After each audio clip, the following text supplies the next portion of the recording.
Shalom saudaraku dalam Tuhan. Saudara, kali ini lawan bicara Ustadz Juma sangat cerdas sekali saudaraku dalam Tuhan. Dan awalnya Juma mempertanyakan bagaimana Tuhan bisa menjadi manusia.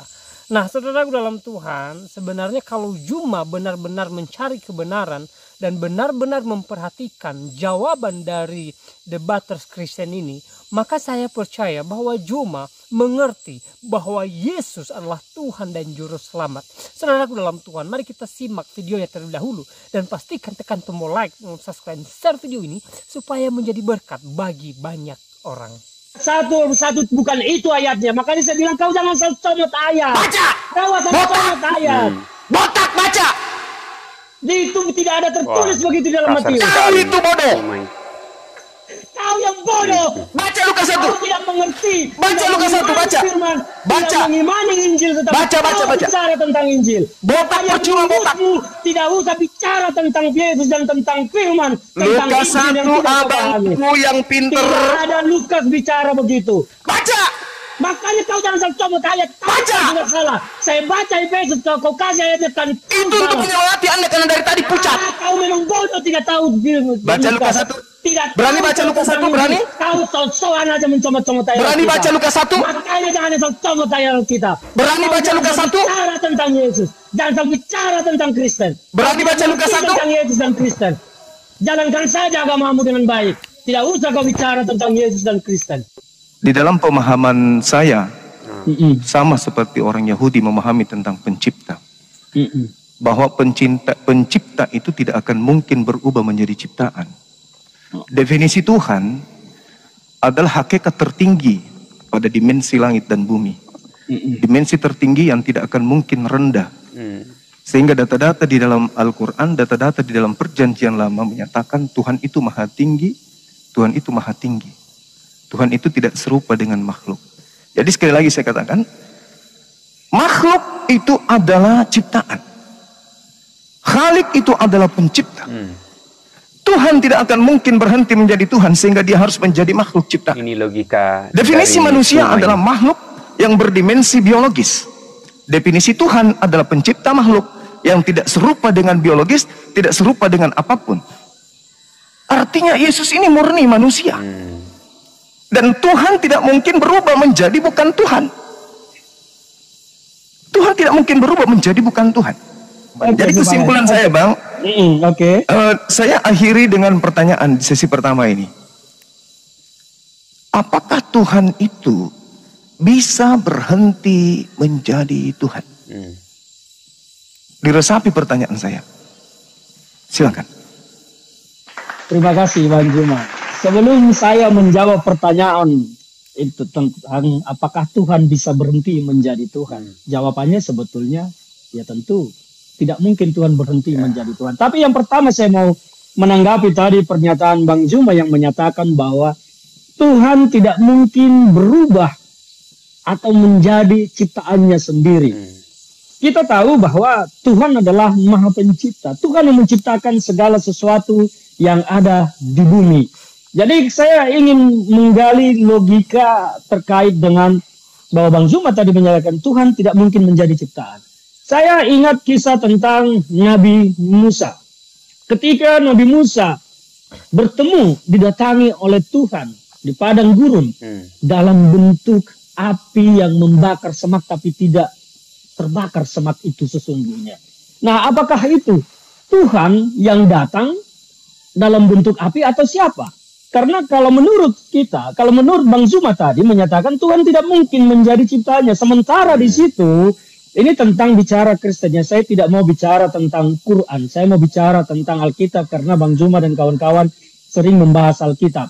Jadi di Alkitab dikatakan di situ bahwa Tuhan yang datang kepada Musa dalam bentuk api yang membakar semak. Dalam logika, kalau kita menggunakan nalar logika di situ, berarti Tuhan pun bisa menjadi api. Maka yang Bang Zuma tadi katakan bahwa tidak mungkin pencipta berubah menjadi ciptaannya, ya harusnya patah dengan peristiwa bagaimana Nabi Musa bertemu dengan Tuhan di padang gurun dalam bentuk api, karena Tuhan datang dalam bentuk api yang membakar semak.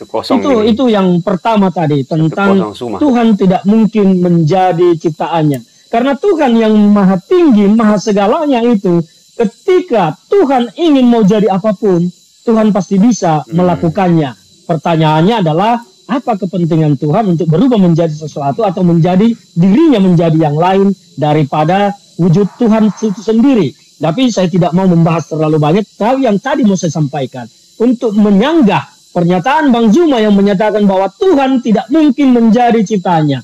Api adalah ciptaan Tuhan dan Tuhan datang bertemu dengan Musa di padang gurun dalam bentuk api yang membakar semak. Saya tidak tahu di Quran apakah itu ada tertulis atau tidak, tapi saya sedang bicara tentang Kristen dan Alkitab. Karena yang mau saya luruskan adalah pemahaman Bang Zuma dan kawan-kawan tentang Alkitab. Nah, itu yang pertama. Jadi itu gimana? Nanti sebelum yang lain, supaya kita interaktif, supaya ini saya pengen mendengar tanggapan Bang Zuma tentang apa yang saya sampaikan barusan, bahwa ternyata Tuhan pun datang bertemu dengan Musa dalam bentuk api.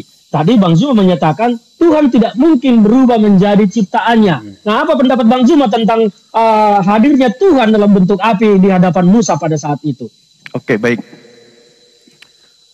Terima kasih ya Bang.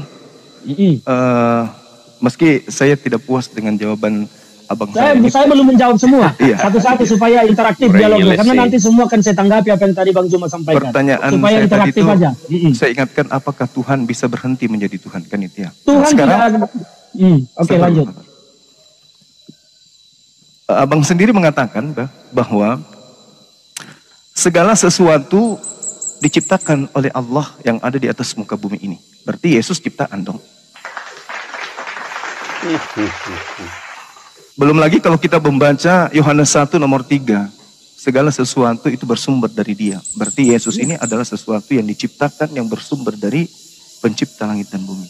Yang perlu dipahami di situ adalah tentang bersumbernya itu jangan didefinisikan bahwa Yesus itu diciptakan sama seperti manusia lain. Tapi Yesus itu adalah sesuatu yang sangat spesifik, sangat khusus. Iya, boleh saya jelaskan dulu? Boleh saya jelaskan dulu? Ya. Tangan Yesus, kaki Yesus, jasad Yesus itu adalah ciptaan. Itu nggak mungkin bukan. Karena ya, Tuhan karena pencipta. Yesus adalah manusia. Iya, betul. Karena itulah dia ciptaan, Bang. Sabar dulu. Sabar dulu. Kemudian ketika bercerita tentang Nabi Musa alaihissalam. Ini penting untuk dicatat. Yang mendengarkan ini. Utamanya teman-teman Kristen. Al-Quran mengatakan Nabi Musa berdoa. Ya Tuhanku, aku tahu engkau ada. Aku tahu engkau itu pasti ada. Dan aku tahu engkau itu wujud ada. Wujud dalam bahasa Arab itu ada. Tetapi aku ingin melihat wujudmu. Aku ingin melihat dirimu. Aku ingin tahu kamu itu seperti apa bentuknya. Tapi Allah kemudian berfirman melalui perantara An-Nabir. Lantarani. Kamu tidak akan pernah bisa melihat aku. Keluaran 33 nomor 20. Tidak ada manusia yang bisa hidup melihat aku. Itu satu. Jadi melihat Yesus bukan melihat Allah, bukan melihat Tuhan. Tapi melihat ciptaan Tuhan.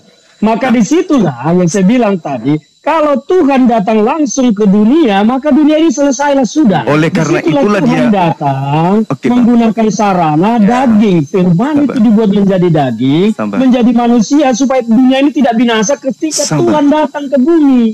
Bukan Tuhan yang datang. Bukan Tuhan yang datang. Ya itu kan menurut persepsi Bang Zuma, tetapi menurut kekristenan kita, kami, Tuhan yang datang. Oke, nanti kalau begitu abang saya setelah ini abang jawab, apakah Tuhan bisa berhenti menjadi Tuhan? Oke? Tuhan tidak pernah berhenti jadi Tuhan. Oh, berarti dia nggak bisa jadi manusia?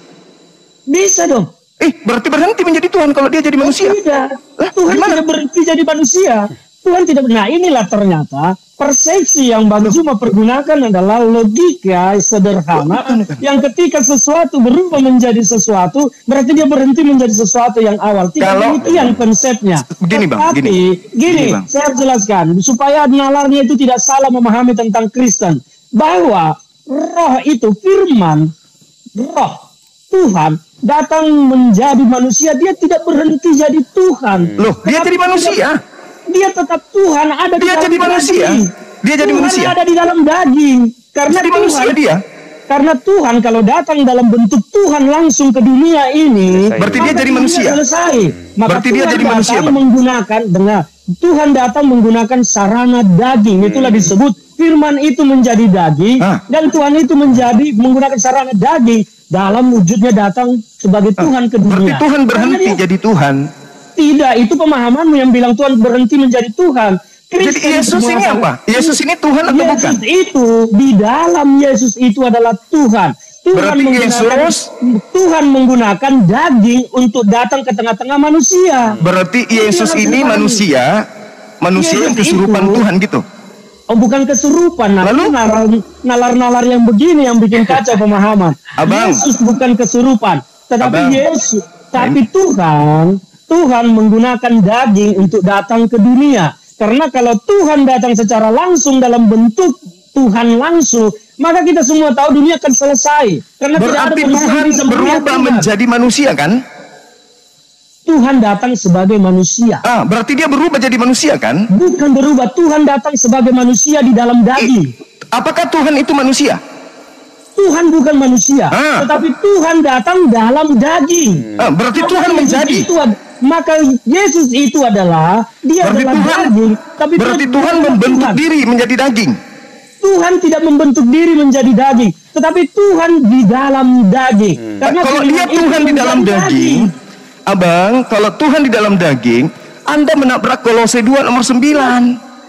itu pemahamanmu Juma. Pemahaman orang Kristen tidak Abang begitu. saya boleh nggak? Tetapi Boleh nggak Tuhan baca Kolose itu 2 nomor datang 9? di dalam daging. Tuhan menjadi firman itu. Karena Tuhan maha segalanya, dia bisa menjadikan dirinya menjadi apa saja. Coba Tuhan tenangkan bisa dulu, datang kemana tenangkan saja. dulu Abang. Abang dengarkan dulu saya, Enggak, Bang. karena pemahamanmu menyesatkan bagi orang Kristen. Saya harus luruskan. Kalau begitu tolong bacakan saya Kolose 2 nomor 9.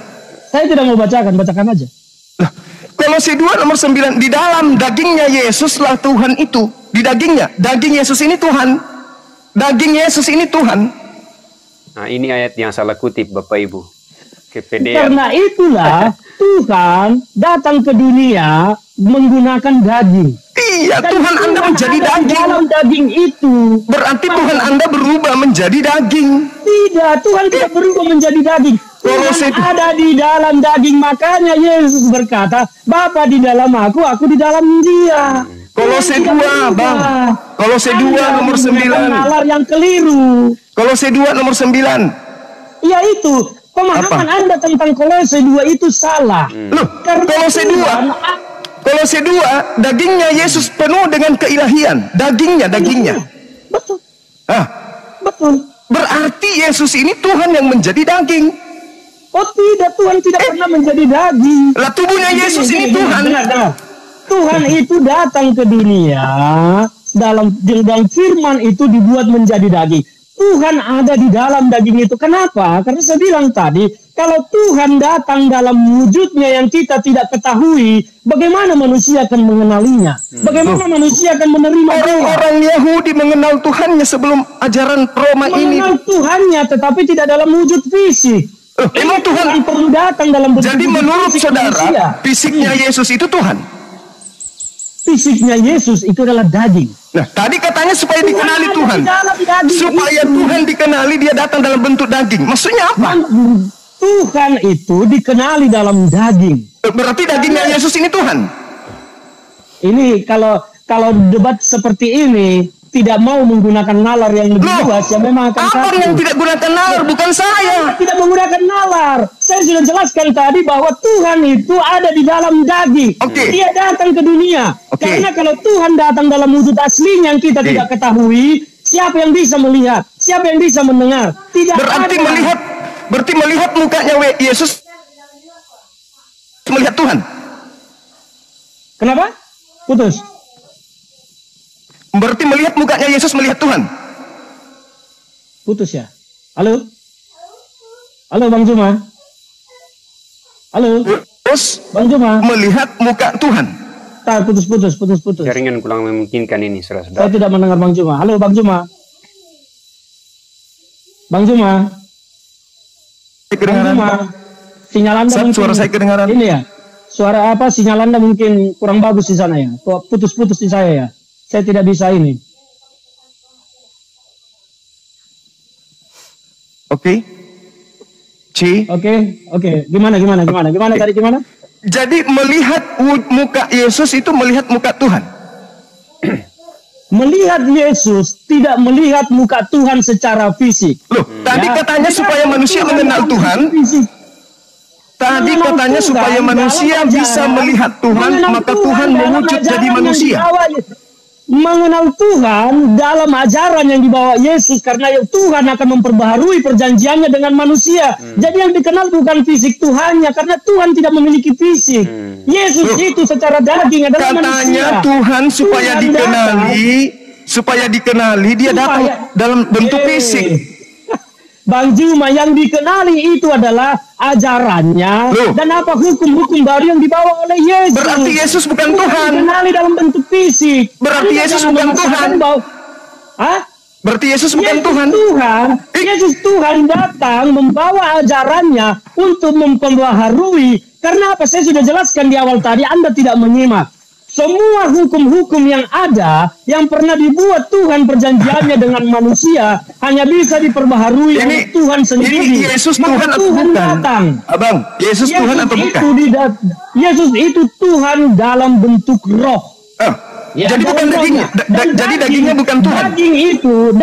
Dengar makanya. Daging itu, firman itu menjadi daging supaya firman, roh, Tuhan itu bisa bersama-sama dengan manusia. Karena kalau tidak menggunakan daging, maka Tuhan tidak akan bisa dilihat oleh manusia. Jadi Yesus bukan Tuhan kan? Yesus adalah Tuhan. Tapi jasadnya? Makanya Juma. Jasadnya Yesus Tuhan. Jasadnya adalah manusia yang mati, bukan Tuhan yang mati. Jasadnya Yesus Tuhan atau bukan? Jasadnya manusia itu adalah yang mati. Bukan Tuhan. Bukan Tuhan. Jasad fisik adalah daging. Bukan Tuhan. Tetapi yang di dalam daging itu saya tanya. Tuhan. Jasadnya Yesus bukan Tuhan. Jasad itu adalah manusia karena Yesus adalah manusia dan Yesus adalah Tuhan. Jasadnya Tuhan atau bukan? Daging. Makanya konsepnya Anda pahami. Saya tanya, jasadnya Yesus Tuhan atau bukan, Bang? Pertanyaanmu sudah kau jawab dari tadi, tapi kau tidak bisa menerima. Jasadnya Yesus Tuhan atau bukan? Tuhan datang ke dunia dalam bentuk daging. Karena di dalam daging itulah ada Tuhan. Jasad itu. Yang saya tanya ini jasadnya Yesus, Bang. Jasad fisiknya itu adalah daging bukan manusia. Bukan daging Tuhan. Manusia, tetapi Tuhan ada di dalam daging itu. Yang daging ini Tuhan atau bukan? Aduh, saya sudah jelaskan. Daging itu adalah manusia. Berarti bukan Tuhan. Yesus Tuhan ada di dalam daging itu. Dagingnya yang tanya, Bang, daging. Dagingnya sudah saya jawab berkali-kali, daging itu adalah manusia. Tetapi bukan Tuhan ada di dalam daging bukan itu. Tuhan. Makanya daging dengan roh itu, dengan Tuhan itu tidak bisa dipisahkan. Daging ini Tuhan. Harus pahami. Saya sudah jelaskan Yesus. dari tadi. Tuhan ada di dalam daging itu. Daging itu adalah manusia. Tetapi Tuhan ada di dalam daging itu, maka konsepnya daging dengan Tuhan itu tidak bisa dipisahkan. Anda cacah-cacah. Tidak bisa sama seperti Anda dengan roh yang hidup di dalam Anda. Tidak bisa dipisahkan. Berarti dagingnya Yesus Tuhan. Dagingnya Yesus Tuhan. Sekarang saya tanya, daging itu adalah rohmu atau bukan? Bukan. Hah? Bukan. Rohmu itu apa? Roh ini adalah dimensi gaib yang ada pada diri saya. Itulah konsep yang ada bahwa makanya saya tanya, dagingnya Yesus ini Tuhan atau bukan? Daging itu adalah manusia dan Tuhan ada di dalam daging itu. Saya tahu. Yang saya tanya dagingnya. Dagingnya ini Tuhan atau bukan? Saya tidak jawab dari tadi. Daging itu adalah manusia. Tuhan atau bukan? Daging itu adalah manusia. Tuhan atau bukan? Tuhan ada di dalam daging itu. Saya tidak mau tahu. Saya bahas dagingnya. Dagingnya yang saya bahas. Kasih analogi tentang tubuhmu yang kamu jawab tadi. Rohmu itu adalah dimensi jalai. Sama dengan Tuhan itu ada di dalam daging. Tubuhku ini, dagingku ini bukan roh. Makanya ya daging Yesus yang mati adalah daging manusia. Saya tanya, dagingku ini bukan roh. Saya sudah jawab bahwa daging Yesus itu adalah daging manusia. Oke, berarti bukan Tuhan. Tuhan ada di dalam dia, maka itu tidak bisa. Berarti dagingnya Yesus bukan Tuhan. Manusia. Tidak bisa disekat-sekat antara daging dengan manusia. Inilah konsep pemahaman Anda yang keliru sehingga Anda terus bertendensi. Yang saya tanya, Saudara Ferdinand, yang saya hormati, yang pintar katanya, yang cerdas. Yang saya tanya, apakah dagingnya Yesus ini Tuhan atau manusia? Jawab, daging itu adalah manusia dan Tuhan ada di dalam daging itu. Oke, Dan berarti dagingnya Yesus bukan Tuhan kan? Tidak bisa disekat-sekat antara daging dengan roh. Ketika itu disekat maka kau mati Juma. Kalau rohmu itu terangkat pergi dari dagingmu, maka kau mati. Jadi kau tidak bisa memisahkan dagingmu dengan roh. Demikian juga Yesus, roh Tuhan yang ada di dalam diri daging. Yesus itu tidak bisa disekat-sekat terus memisahkan daging ini bukan Tuhan, tidak bisa begitu konsepnya. Sekarang dagingnya Yesus di mana? Dagingnya Yesus sekarang di mana? Daging Yesus telah terangkat ke sorga karena itu. Berarti dia di atas tetap manusia. Kenapa? Berarti di atas tetap manusia. Saya tidak tahu apa yang isi sorga. Saya tidak tahu Yesus itu sekarang di sorga sebagai apa. Masa Anda tidak tahu daging-daging? Benar. Yang daging saya naik ke tahu, atas. dengar, yang saya tahu tentang kekristenan bahwa Yesus itu telah ada di sorga dan kembali dengan Tuhan, kembali menjadi Tuhan. Berarti dagingnya jadi Tuhan. Fisik, jangan kalau bicara tentang fisik Anda tidak bisa bicara tentang sorga. Itu terlalu dulu. Kalau bicara tentang surga, bicara tentang fisik. Katanya tadi daging dan roh tidak bisa dipisah. Itu di dalam dunia. Di dalam dunia kalau sudah bicara tentang surga, tidak ada yang bisa mengetahui si surga itu manusia, daging atau roh. Lalu Anda tadi mengatakan daging tidak bisa dipisahkan dengan roh. Nalarmu kamu perbaiki tentang pemahaman ini, tentang pemahaman daging dengan roh. Yang pahami itu tentang di dunia. Tuhan itu datang dalam daging untuk urusan di dunia, bukan untuk urusan di sorga. Untuk menyelamatkan manusia, memperbaiki perjanjiannya dengan manusia. Itu yang saya pahami. Makanya kalau Anda bertendensi negatif, apapun yang dijelaskan ke Anda tidak akan bisa. Sabar dulu. Saya sabar, tetapi saya harus bicara dengan ini. Gitu. Sabar dulu, Pak. Ya. Kolose 2 nomor 9, di dalam dagingnya penuh dengan keilahian. Dagingnya ini yang dagingnya Yesus ini yang penuh keilahian. Kenapa daging itu penuh keilahian? Karena ada Allah di dalam daging itu. Kalau di dalam Tuhan tidak ada di dalam daging itu, dia tidak akan ilahi. Sabar Bang, sabar. Efesus 2 nomor 6 sampai nomor 8. Diulangi lagi nih. Tuhan Anda ini ayat salah kutip ini. 100% berubah menjadi daging. Tuhan tidak pernah berubah menjadi daging, Juma. Baca Efesus 2. Tuhan tidak berubah menjadi daging. Baca Efesus 2 nomor 6 sampai 8. Ayat yang kau kutip itu salah. Nah, diingatkan ayatnya yang salah. Yang kau kutip salah, bukan begitu isinya. Tolong bacakan. Tolong bacakan saya. Dibaca di sini, saya tidak mau capek-capek membaca itu. Kau buka di situ Alkitabmu, kau baca. Ini orang intelek atau apa sih? Ini orang akademisi. Kau baca Alkitabmu di situ. Baca itu kitab Anda loh. Justru karena saya sudah baca, makanya saya bilang apa yang kau bacakan itu salah. Coba buktikan kalau Anda sudah baca. Bacakan ke saya. Bacakan. Saya Efesus 2. Baca, tapi, Efesus 2 nomor 6 sampai nomor 8. Bacakan ke saya. Bacakanlah apa isinya. Saya tanggapi. Baca Bang. Ayatnya salah. Baca. Anda mengatakan daging Yesus bukan Tuhan. Bacalah. Tapi tetap juga dipaksakan untuk Bacalah dibaca. di situ. Loh, Anda yang menyangga dalil saya. Karena yang kau kutip itu, yang kau bacakan, salah, tidak begitu. Baca yang benar. Abang yang punya yang benar, baca. Salah. Bacalah, kan kau yang mendalilkan. Punya saya salah.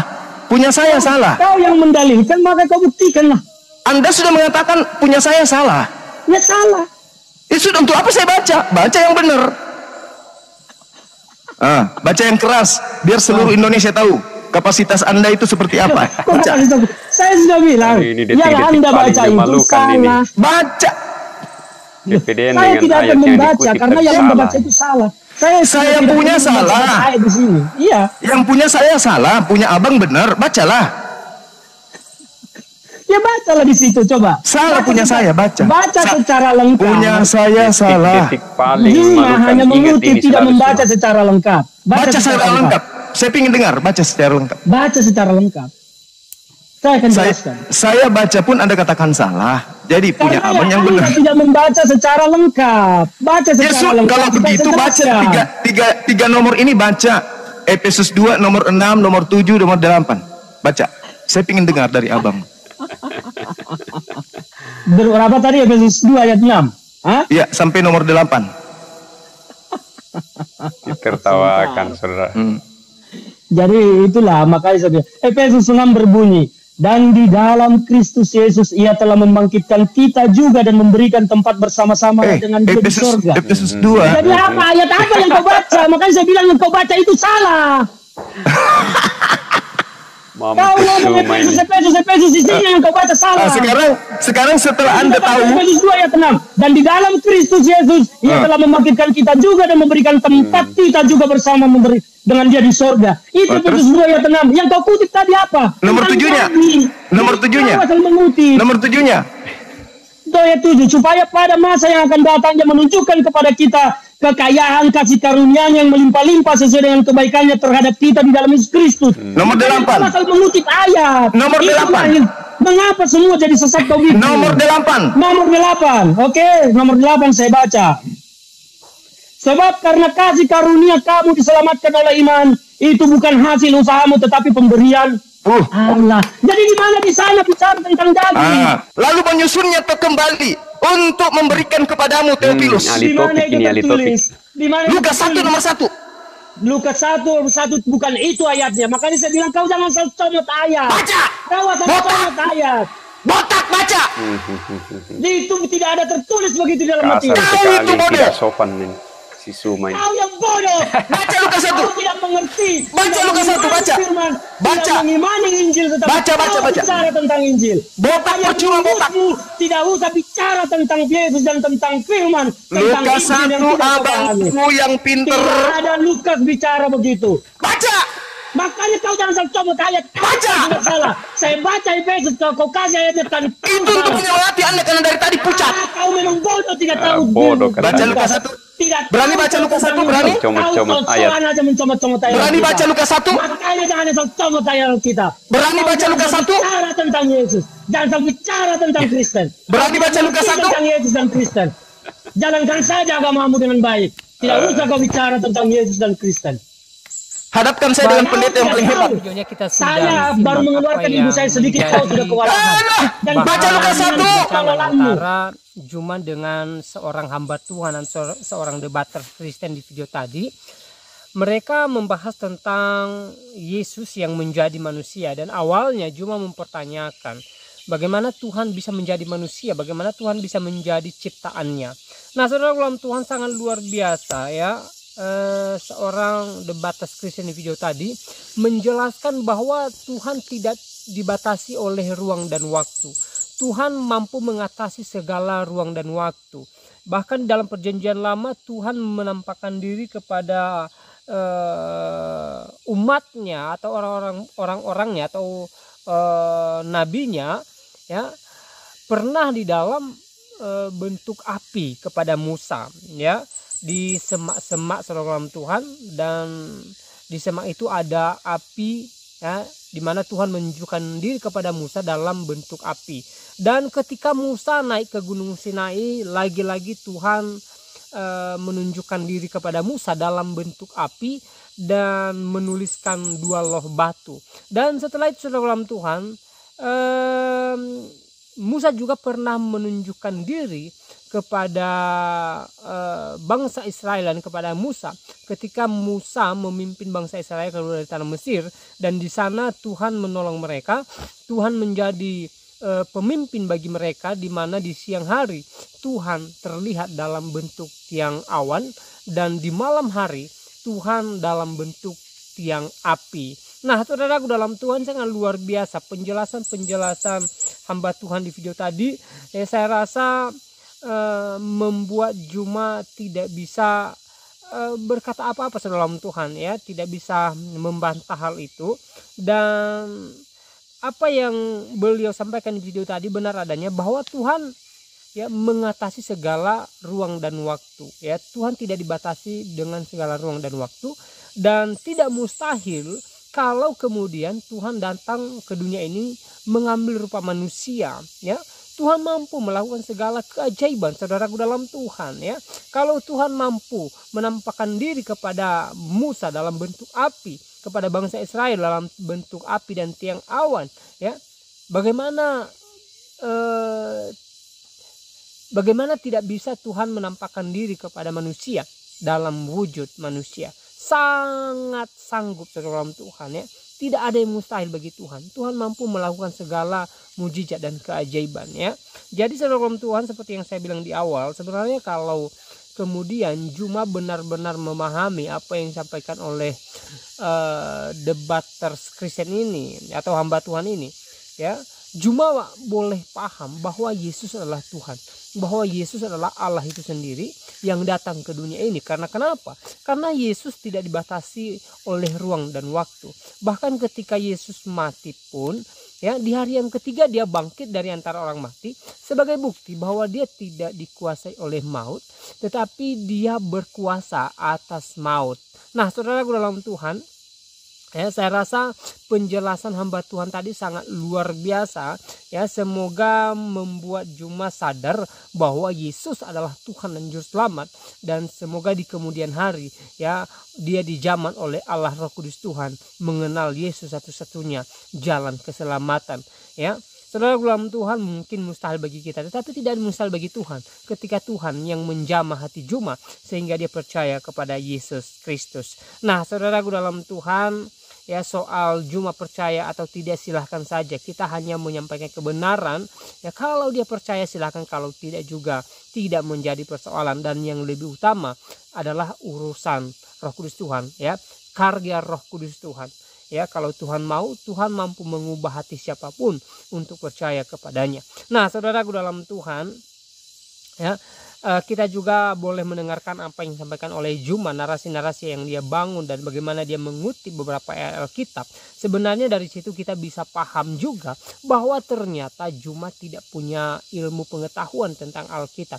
Dia tidak paham tentang Alkitab. Dia hanya sekedar copot dan comot ayat. Dia hanya sekedar mengutip ayat untuk membenarkan apa yang dia sampaikan, padahal penafsirannya tidak sesuai, apa yang dia sampaikan pun tidak sesuai dengan konteks Alkitab itu sendiri. Dan intinya bahwa, ya, Juma benar-benar tidak paham tentang Alkitab. Nah, saudara dalam Tuhan, alangkah baiknya kalau Juma tidak membicarakan Alkitab, kalau kemudian Juma tidak membicarakan iman Kristen, karena dia tidak paham tentang itu. Dia seorang Muslim, harusnya dia membicarakan agamanya dia, harusnya dia membicarakan imannya dia, harusnya dia membicarakan apa yang menjadi kepercayaannya saat ini, ya. Sehingga ketika dia bicara bisa menjadi berkat bagi pendengarnya, saudaraku dalam Tuhan, daripada dia berkuar-kuar membahas Alkitab, membahas Kristen, membahas Yesus, tetapi salah semua. Nah, ujung-ujungnya tidak menjadi berkat, saudara dalam Tuhan. Ya, daripada begitu lebih baik dia fokus dengan agamanya. Dan saya perhatikan memang, ya, Juma ini sebenarnya belum layak jadi pembicara. Dia sangat tidak layak jadi pembicara. Dia masih butuh belajar, saudara dalam Tuhan, bukan mengajar. Jadi ya terserah dia sih, ini hanya saran, ya. Semoga Juma memperdalam ilmu pengetahuannya sehingga ketika dia bicara tidak terus ngaur, apalagi tentang Alkitab, ya. Kalau dia mau bicara Alkitab, bagusnya dia belajar tinggi ilmu Alkitab, ya, belajar di sekolah tinggi teologi Kristen sehingga dia benar-benar paham tentang Alkitab, dan ketika dia membicarakan Alkitab dia tidak salah dan dia menjadi berkat. Ya, saya rasa begitu, ya, daripada dia belum belajar Alkitab, dia tidak paham Alkitab dan berani bicara Alkitab. Saya rasa itu tidak baik dan tidak terpuji. Nah, saudara dalam Tuhan, di kesempatan ini juga saya kembali mengingatkan kita supaya kita tetap semangat dalam menjalani hari-hari kita, supaya kita tetap semangat menjalani aktivitas kita, dan hal yang terpenting adalah kita memuji memuliakan nama Tuhan dalam segala aspek kehidupan kita. Kita tetap mengandalkan Tuhan, kita tetap menaruh pengharapan kita kepada Tuhan dan percaya bahwa Tuhan menolong setiap kehidupan kita. Nah, saudaraku dalam Tuhan, saya tidak terlalu panjang lebar menyampaikan pesan melalui video ini. Semoga video singkat ini memberkati kita, menguatkan iman kita, membuat kita bersuka cita, dan kiranya Tuhan Yesus Kristus memberkati kita sekalian. Shalom.